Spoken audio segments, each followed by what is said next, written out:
Nägin hiljuti internetis sellist lehte ja mõtlesin, et neid akorde on küll liiga palju.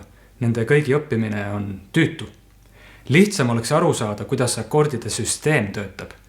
Nii et kui sa näed järgmine kord mingisugust akordi, mis meenutab sulle rohkem keskkooli matemaatikat kui muusikat, siis sa oskad ise välja mõelda, kuidas seda kitarril mängida. Ehk siis püüan selles videos anda õnge, mitte kala. Hea uudis on see, et nii õppimine viib tulemuseni ja sa mitte lihtsalt ei õpi mängima lahedalt, vaid sa saad ka aru, kuidas muusikasüsteem töötab ja sa treenid seda tehes oma kõrva, nii et sa kuuled ise välja, kas tegu on tuuri või molli akordiga, mis värvinoodid sinna juurde on pandud, kuidas mingid alteratsioonid kõlavad. Halb uudis on see, et seda kõike pole võimalik teha 5 minutiga ja see ei ole lühitee, vaid see on põhjalik, kannatlikkust nõudev õppimine. Siiski ei tasu muretseda liialt, seepärast, et see õppimise protsess on päris vahva ja me samm-sammult areneme edasi ja teeme harjutusi, mis kõlavad juba kohe alguses hästi. Selles tunnis õpime ära akordide põhilised koostisosad, 1. ja 3. astme. 1. aste määrab akordi nime, see on akordi bassinoot, kõige madalam noot. 3. aste määrab, kas tegu on tuuri akordiga või molli akordiga. Harjutused, mis me teeme, ei ole tehniliselt väga rasked, aga nendega on hädavajalik astme nimede kaasa lugemine. Sa ei pruugi alguses aru saada, miks see oluline on, aga kui sa seda kaasa ei tee, siis võib-olla paar tundi hiljem sul läheb väga raskeks ja sa ei saa aru, mille pärast. Nii et ma palun sind kogu südamest, loe akordi numbreid kaasa kohe alguses. Esimene harjutus on tuuri heliredeli mängimine ühe keele peal ühe sõrmega. Selleks on sul vaja teada, et heliredel koosneb 7 erinevast noodist ja kui sa 7 noodi lõppu jõuad, siis algab lugemine uuesti 1, aga nüüd ta on oktav kõrgemalt. Ja teiseks on sul vaja teada, mis on pooltoon ja mis on täistoon. Pooltoon on see, kui sa hüppad kitarri kaela peal ühe vahe võrra edasi. Näiteks sellest F-noodist esimeses vahes pooltoon edasi on siis teine vahe, Fis-noot. Aga täistoon on see, kui sa hüppad 2 vahet edasi. Ehk siis F-noodist täistoon edasi on 3. vahe, ehk siis G-noot. Tuuri helirida koosneb sellistest täis- ja pooltoonidest. 3. ja 4. astme vahel on pooltoon ja 7. ja 1. astme vahel on pooltoon. Igal pool mujal on täistoonid.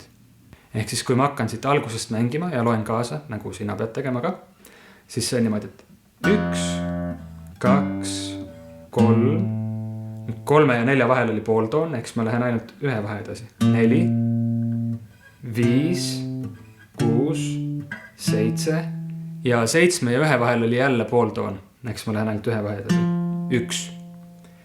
Ja väga tähtis on ka teistpidi mängida, ehk siis 1, 7, 6, 5, 4. Nüüd 4 ja 3 vahel on jälle pooltoon. 3, 2, 1. Siin on õigeid noote suhteliselt lihtne mängida, aga keeruline on kaasa lugeda ja sellest aru saada päriselt, mis sa teed. Proovi seda harjutada iseseisvalt ja loe kaasa. Keskendu siis sellele, et sa muidu hüppad täistoonid, aga 3. ja 4. vahel on pooltoon ja 7. ja 1. vahel on pooltoon. 1, 2, 3, 4.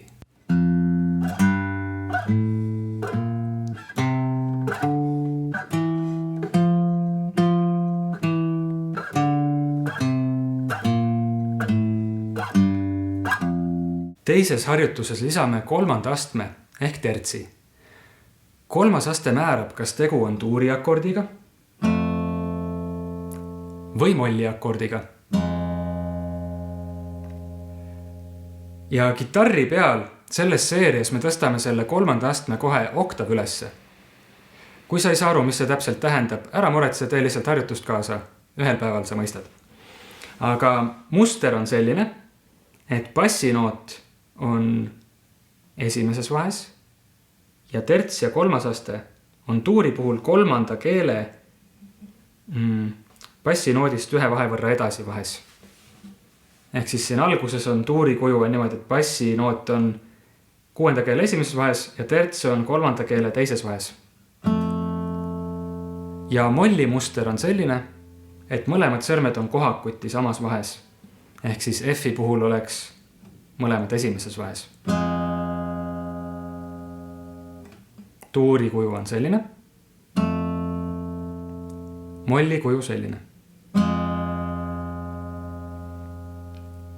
Nüüd teises harjutuses jääb meie helirida samaks, aga me lisame igale noodile tertsi juurde. Ja tuuri heliredelis on nii, et esimeselt, 4. ja 5. astmelt ehituvad tuurikujud ja mujalt mollikujud. Eks kogu asi on esimene aste tuur, teine aste moll, 3. aste moll, 4. aste tuur, 5. aste tuur, 6. aste moll, 7. moll ja esimene aste jälle tuur. Ja kindlasti ka teistpidi. Esimene tuur, 7. moll, 6. moll, 5. tuur, 4. tuur, 3. moll, teine moll ja esimene tuur. 1, 2, 3, 4.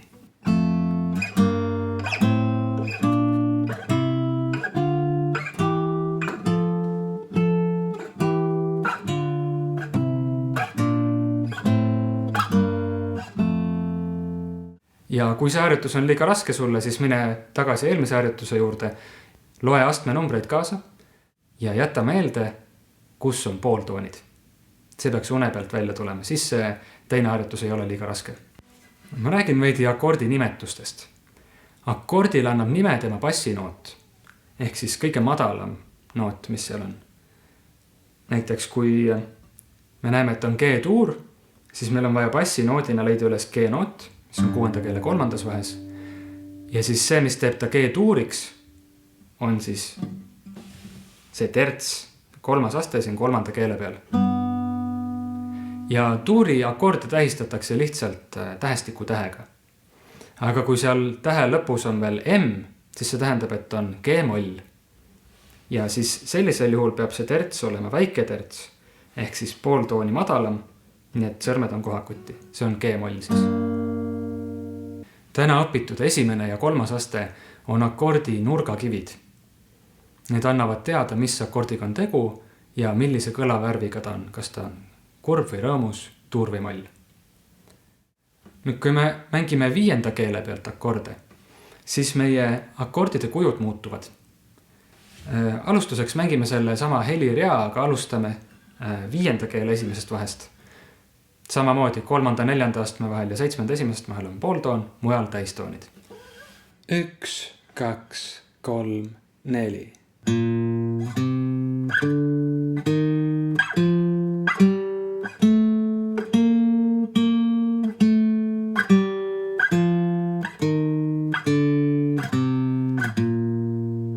Ja nüüd 5. keele pealt see muster, mis enne oli tuurimuster, on mollimuster.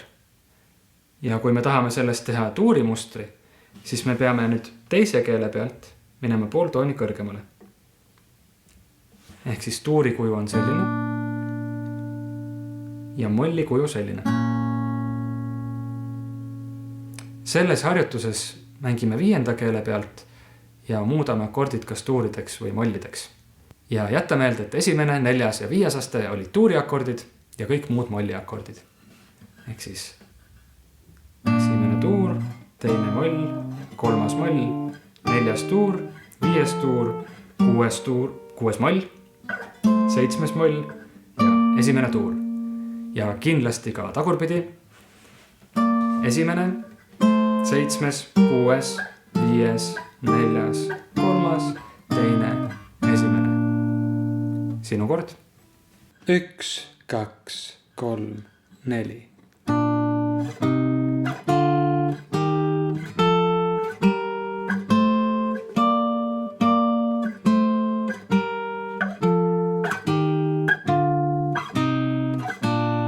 Neljanda keele peal on samasugused mustrid nagu 5. keele peal, nii et aja kokkuhoiu mõttes lähme kohe harjutuste juurde. 1, 2, 3, 4.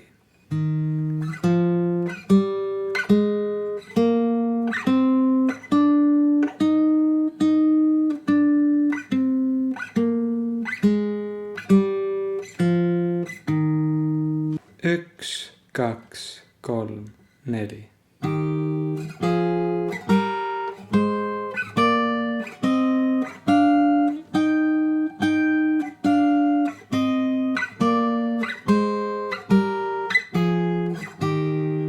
seekord on meil ka kodune töö. Ja hoidku sind Jumal, kui sa seda ära ei tee. Esimene ülesanne on kirjutada ise lugu, kasutades täna õpitud akorditüüpe. Üks lugu, üks järgnevus tee niimoodi, et sa püsid heliredeli sees. Sa võid seda heliredelit alustada ükskõik mis noodist. Ma näiteks alustan C-noodist 5. keele 3. vahes. Nüüd siis C on minu esimene aste. Ja siis ma alustan siit, et on esimene, teine, 3., 4., 5., 6., 7., esimene.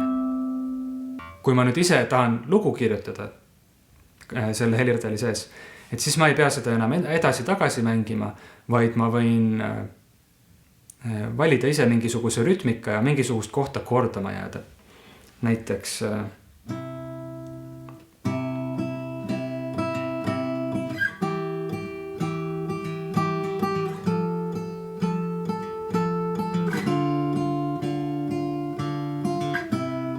selline 4 akordi järgnevus.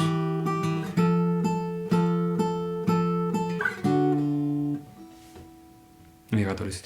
Ja tegelikult sa ei pea ka alustama esimesest astmest. Proovime näiteks 6, 5, 4, 1 järgnevust. 1, 2, 3, 4, 5, 6. Alustame siit, 6 oli moll, 5, 4 tuur ja esimene ka tuur, ehk siis see kõlaks nii.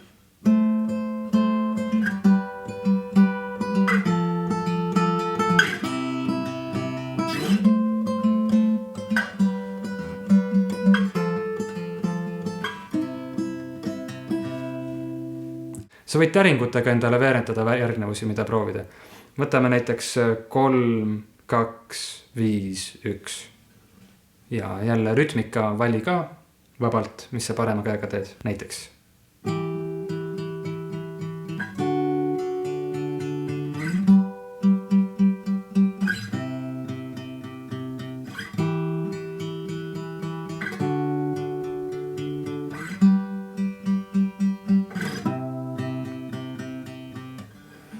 Ja kui sa oskad laulda või vilepilli mängida, siis see on väga hea võimalus nüüd oma laule hakata kirjutama. Teine ülesanne on iseseisvalt kirjutada laul, kasutades taas kord õpitud tuuri ja molli kujusid, aga nüüd enam ära ole ühe heliredeli piires, vaid proovi läbisegi oma kõrva järgi leida kõlasid, mis sulle meeldivad. Näiteks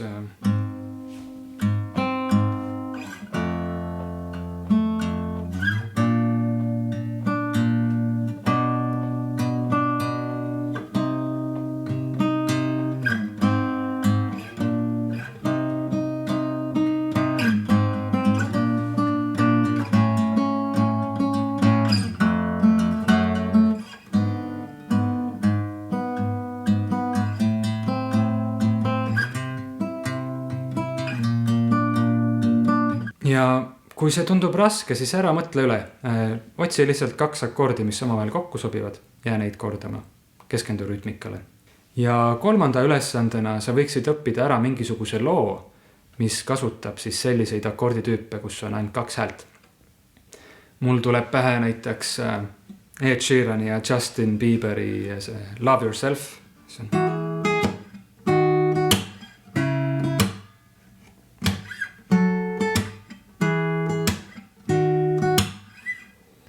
Red Hot Chili Peppers Scar Tissue.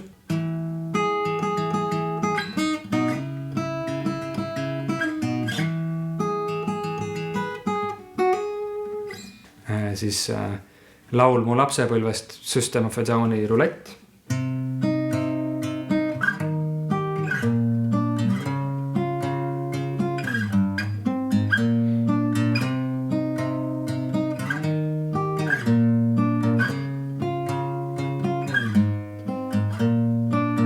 Või siis nende Atva.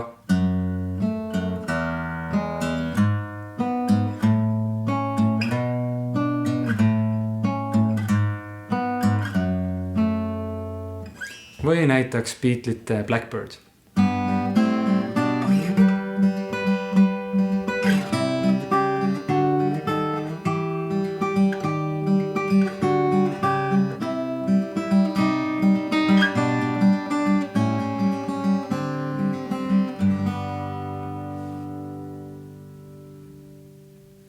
Kui sa ei tea, kuidas nende laulude noote otsida, siis mul on selle kohta video siin.